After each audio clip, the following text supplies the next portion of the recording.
very good morning. You're watching the Breakfast News on Rajya Sabha television with me, Frank Pereira. Here are this morning's headlines. On foreign secretary level talks, India says the ball is in Pakistan's court, seeks clear and decisive action on the Pathankot airbase attack. Day after Chief Minister of Jammu and Kashmir Mufti Mohammad Saeed was laid to rest, decks cleared to choose his daughter Mehbooba Mufti as his successor. NDA government reaches out on GST. Main opposition Congress dismisses effort, calling it mere optics. And world markets feel the impact of the Chinese equities crash. Dow Jones Industrial Average loses 2.32% market value. Well, India is considering whether or not to go ahead with the foreign secretary level talks with Pakistan. The government says it will all depend on how Pakistan would respond to the attack at the Pathankot airbase. Here's more. India is putting the onus of holding foreign secretary level talks on Pakistan. It says the talks will depend on a decisive response in the Pathankot terror attack. Foreign Ministry spokesperson Vikas Swarup told a news conference that the militant attack renewed focus on cross-border terrorism. The terrorist attack on the Pathankot airbase has once again put renewed focus on the challenge posed by cross-border terrorism. As far as we are concerned, the ball is now in Pakistan's court. The immediate issue in front of us is Pakistan's response to the terrorist attack and the actionable intelligence that has been provided to it. 6 militants who attacked the Indian Air Force base in Pathankot were neutralized after a 4-day-long operation. Swarup said Prime Minister Narendra Modi has had a conversation with his Pakistani counterpart Nawaz Sharif, urging action. During that conversation, our Prime Minister very strongly urged the Prime Minister of Pakistan to take action. Actionable intelligence in regard to the terrorist attack and the links with the perpetrators in Pakistan was provided to the Pakistani side. The Pakistani Prime Minister promised us prompt and decisive action. We now await that prompt and decisive action. India is accusing Pakistan of arming militants and infiltrating them across the line of control, dividing Kashmir.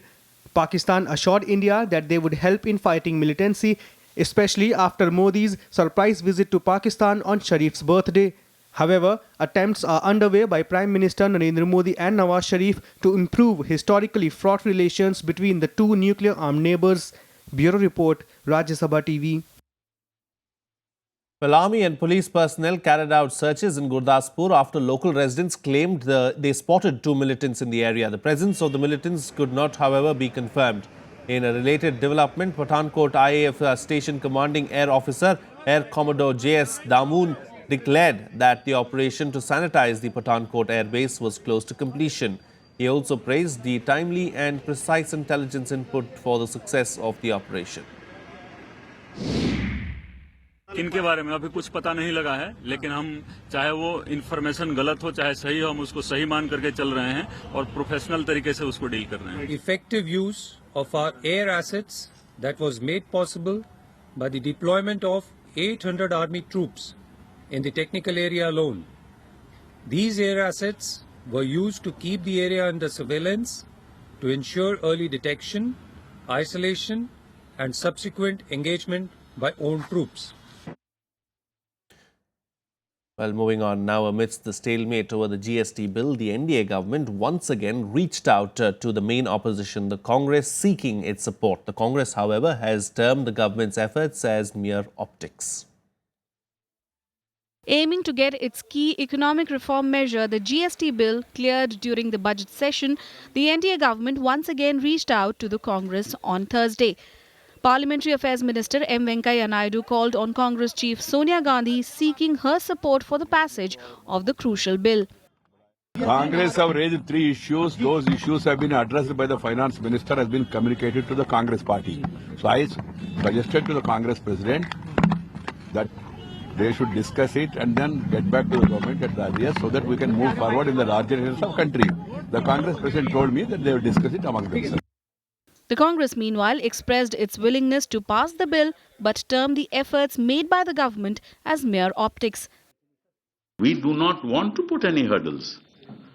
We have made public what we consider to be reasonable issues that must be resolved before the GST is put in place. The 1% issue, the capping issue, and the dispute resolution issue. So they are not willing to compromise. और इसकी असलियत आपको बता दूं।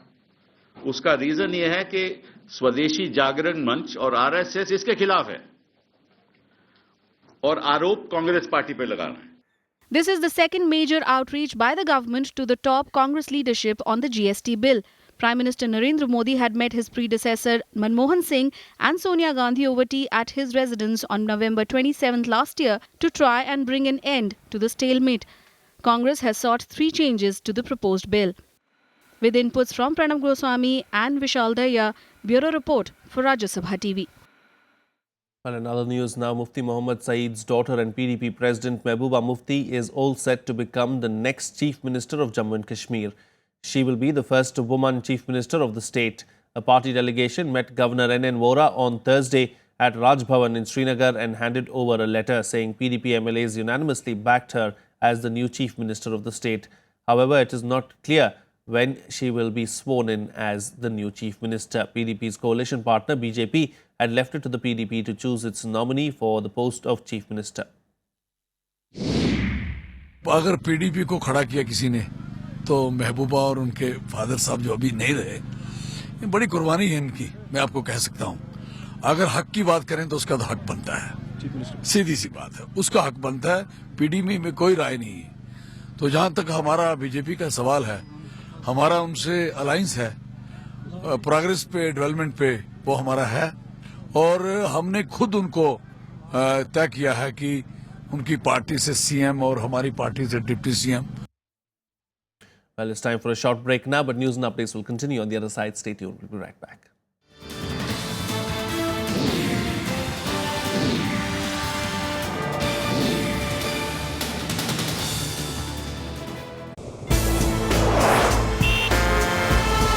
Tales that inspire, stories of social change.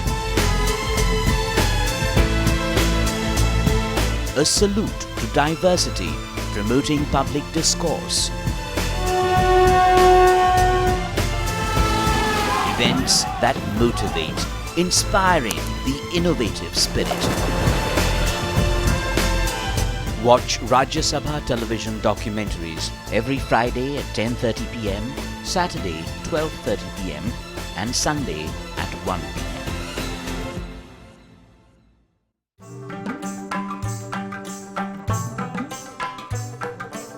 Tradition dating back centuries. A cultural heritage that inspires and warms at once. Magic that awes. Rajya Sabha Television brings you events that embrace the wonders of India's classical arts.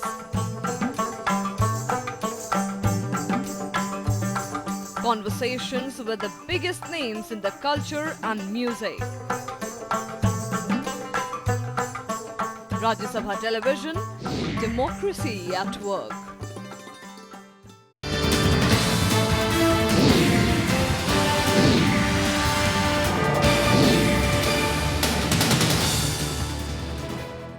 Welcome back. You're watching Rajya Sabha Television. Well, the Chhattisgarh government on Thursday submitted its report to the Election Commission into the surfacing of an audio tape which suggested financial inducement behind the Congress candidate withdrawing from the fray in an assembly by-poll last year.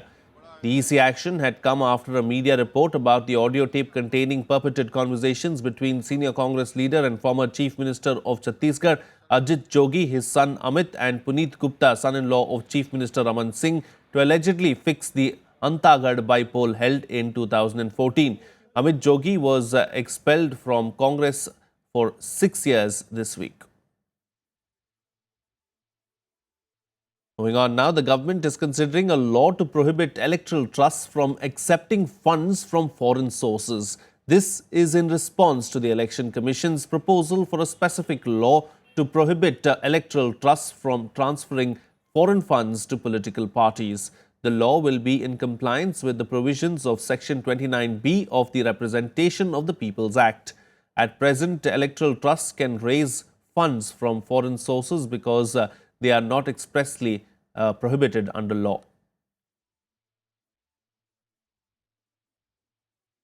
Meanwhile, the government is merging the Ministry of Overseas Indian Affairs with the External Affairs Ministry in line with its broad principle of minimum government and maximum governance. The MOIA was established in May 2004 to improve engagement with the Indian diaspora. The proposal for merger was declared by the Prime Minister Narendra Modi and External Affairs Minister Sushma Swaraj, who also holds charge of the Overseas Indian Affairs Ministry. According to the MEA, the decision will help avoid duplication and delay in various work. Accordingly, the MEA will celebrate Pravasi Bharatiya Divas, the flagship event of the MOIA.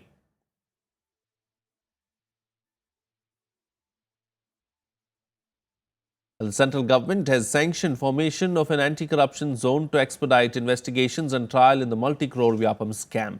The centre has sanctioned 321 posts for the investigation, in which 237 personnel from the rank of Constable to Deputy Inspector General of Police will be recruited.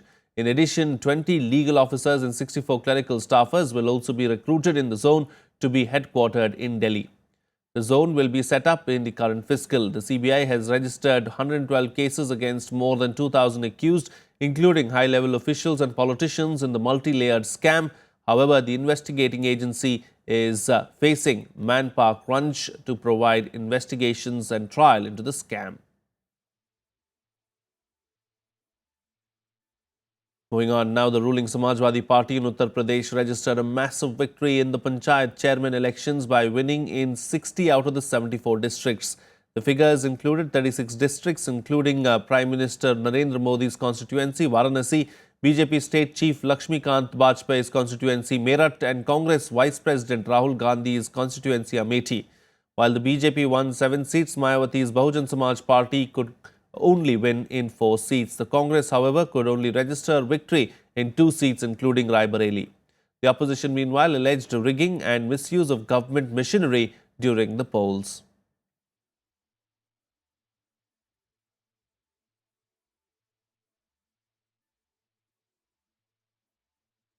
And here's a look now at the news and events lined up for today in our segment, The Day Ahead. The Supreme Court will hear the petition of Arunachal Speaker Nabam Rebia, who was removed from his post by rebel MLAs. On January 6th, Rebia reached the Apex Court, challenging the dismissal of one of his pleas by the Guwahati High Court. The Supreme Court will hear petitions in Tamil Nadu Chief Minister J. Jayalalitha's disproportionate assets case. The Apex Court has agreed to conduct day-to-day hearing on appeals filed against the Karnataka High Court judgment acquitting Tamil Nadu Chief Minister J. Jayalalitha and 3 others in a disproportionate assets case. A local court in Jodhpur will give its order on the bail plea of self-styled godman Asaram, who is in jail in connection with a rape case for the last 2 years. The 74-year-old has been refused relief on 6 occasions earlier and was sent to jail in August 2013 for allegedly sexually assaulting a 16-year-old schoolgirl. A section of public sector banks' employees will observe a one-day strike across India to protest violation of bilateral settlement agreement by associate banks of the State Bank of India. The strike is called by the All India Bank Employees Association. Private sector banks and country's largest lender SBI will, however, continue to function normally.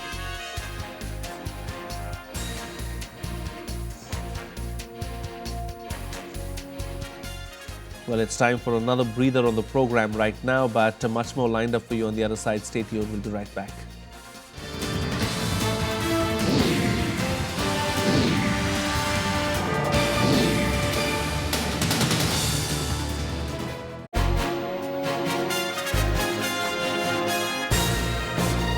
Hello and a very warm welcome to a brand new edition of World Panorama with me, Frank Pereira. Barack Obama has been elected on the basis that I will no longer take America into wars, and in fact, quite the opposite, I will pull America out of wars. According to the Indian government, fishermen are not at fault. The US intervention in Iraq set the stage for exacerbation of these conflicts, and then the intervention in Syria.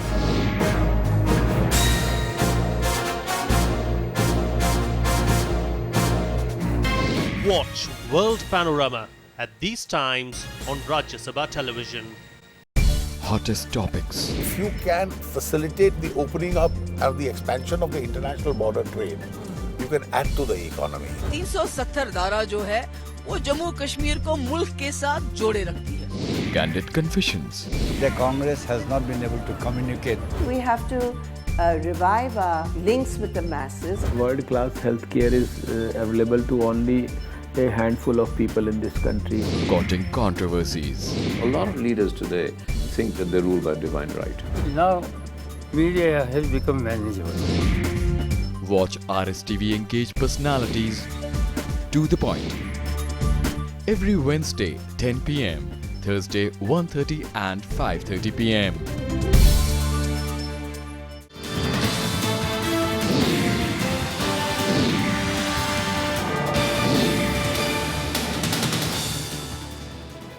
Welcome back. You're watching Rajya Sabha television. Well, yesterday's 7% drop in Chinese markets gave US markets their worst start to the year. The Dow Jones Industrial Average closed down 392.41 points or 2.32% to 16,514. The Nasdaq Composite dropped 146.34 points or 3.03% to 4,689.43. The Dow has lost 5.2% since the end of 2015 in the worst first 4 trading days since the 30 stock index's creation. Investors also braced for Friday's US government jobs report that could show how well insulated the US economy is from international stress. Well, India will continue to be the bright spot of the global economy this year too. The World Bank has projected that Indian economy would grow at a robust 7.8% in the fiscal year 2016-17. Strong investor sentiment and the positive effect of the recent fall in oil prices will propel the growth engines of India. The World Bank has given Indian economy reasons to cheer this year. In its report, Global Economic Prospects, the bank projected Indian economy to grow at 7.8% in 2016-17 and 7.9% in the next 2 years. It, however, marginally reduced India's growth rate by 0.2% in 2015 and 0.1% in both 2016 and 2017. Despite that, India continues to be the bright spot of the global economy. Meanwhile, the World Bank estimates that China grew at an estimated 6.9% in 2015 and is estimated to grow at 6.7% in 2016. The world economy as a whole would grow at 2.9%, it says, a modest upturn from 2.4% growth estimated for 2015. Industry captains feel that investment in infrastructure will augur well for the economic growth projections. They have to develop the infra. These infra finance companies, they have built up an expertise over the years. So if they can be levered and they can be built up and supported, I think it can go a long way in building the infrastructure and bringing in investment in the sector. World Bank also pointed out that India's currency and stock markets were largely resilient over the past year, even during bouts of volatility in the global financial markets. However, on the home turf, exporters have voiced concerns over the constant decline in exports and urged the government to remove bottlenecks. Custom duty on the raw material should be reduced. Then there is no competition. It is very difficult for the manufacturer. So these irritants should be removed. The World Bank expects Russia and Brazil to remain in recession in 2016, while Pakistan's economy is expected to grow at around 4.5%. Kriti Mishra's report for Rajya Sabha television.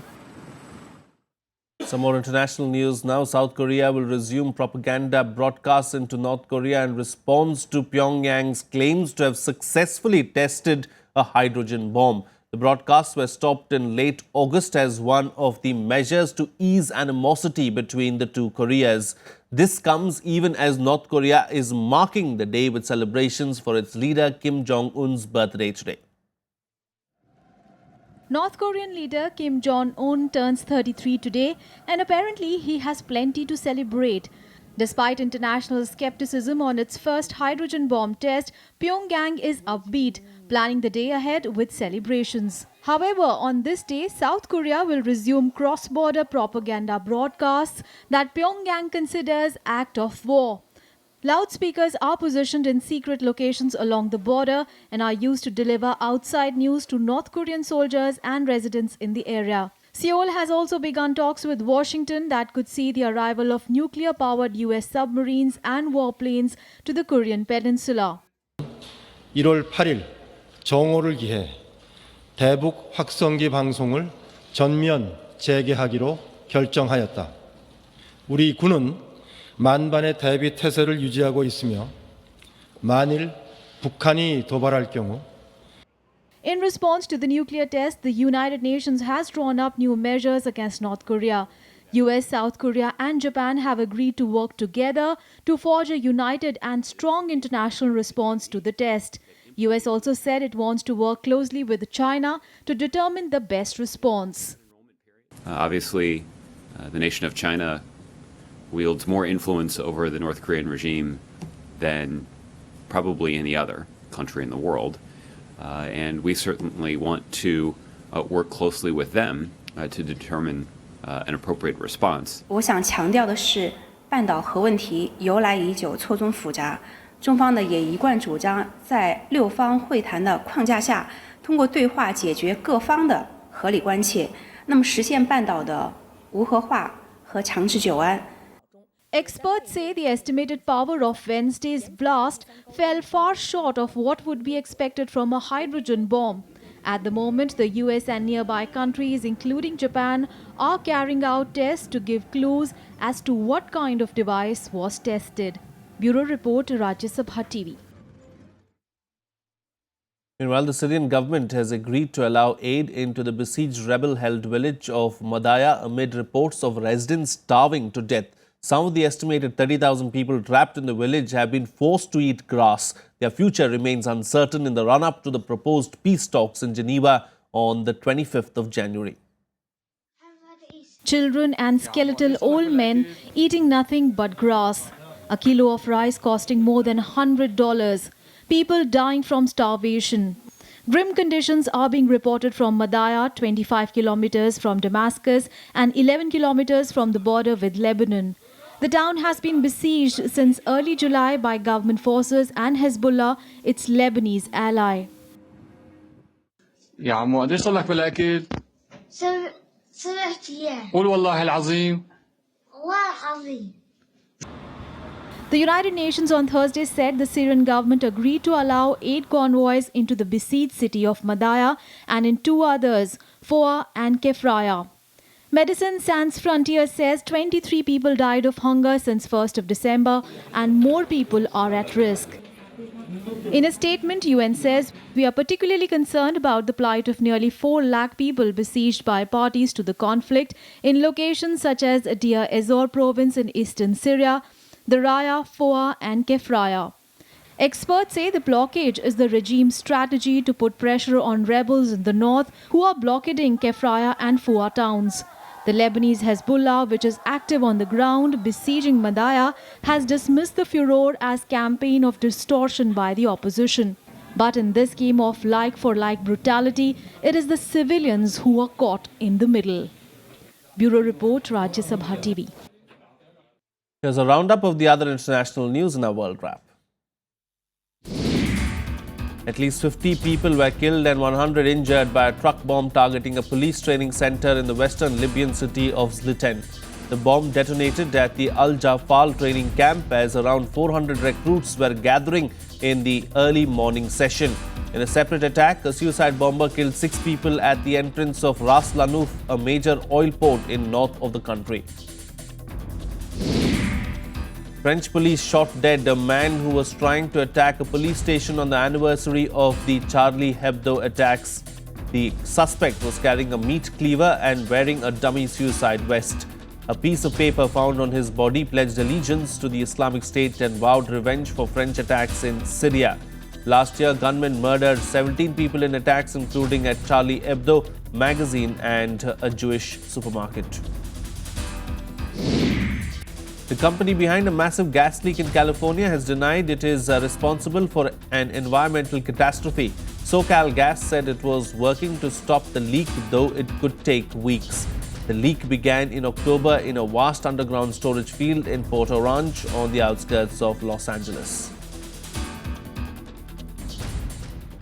Moving on to some sports news now. The Indian cricket team will get into the groove for the short limited overs series against Australia with a couple of warm-up games against a Western Australian 11 at the Waka ground in Perth on Friday and Saturday. The first match will be a T20 with Western Australia 11, and tomorrow MS Dhoni and company will play a 50-over match against the same opposition. Many players of the Western Australian 11, also known as the Scorchers, are currently playing in the Big Bash League. None of their first-team players will be available for the match. India begin their campaign against Australia in the 5-match ODI series on January 12th. There's a roundup now of the other overnight sports news in our Sports Beat. Indian football team moved up 3 rungs to occupy the 163rd spot in the FIFA rankings issued on Thursday on the back of its SAF Cup title triumph. India had beaten Afghanistan 2-1 in the summit clash on the 3rd of January in Thiruvananthapuram to lift the SAF Cup for the 7th time. Before that, the home team had beaten Sri Lanka and Nepal in the group stages and Maldives in the semi-finals. All the 4 SAF Cup matches were taken into account in the calculation of the rankings. Overall, Belgium continued to lead the rankings, followed by Argentina, Spain, Germany, Chile and Brazil in the top 5. Indian tennis player Ramkumar Ramanathan made an inspiring win over Alexander Kurdiatsev and entered the men's singles quarterfinals of the Chennai Open. Wildcard Ramkumar registered a 3-6, 6-4, 6-4 win over the higher-ranked Russian. He will next play against the world number 45, Aljaz Bedene. Banned European soccer boss Michel Platini has withdrawn his candidacy from the race for the presidency of soccer's scandal-plagued governing body FIFA. Platini, the head of the European soccer body UEFA, was handed an 8-year ban from the game along with outgoing FIFA president Sepp Blatter by the Federation's Independent Ethics Committee on December 21st for their alleged involvement. Lionel Messi scored twice as Barcelona came from behind to beat Espanyol in the first leg of their Copa del Rey quarter-final. Barca went behind in the 9th minute, but Messi equalized and then put the Catalans ahead with a free kick. He also assisted the 2 other goals. The second leg of the tie will be played on January 13th. Well, that's it on this edition of the Breakfast News. Have a good day.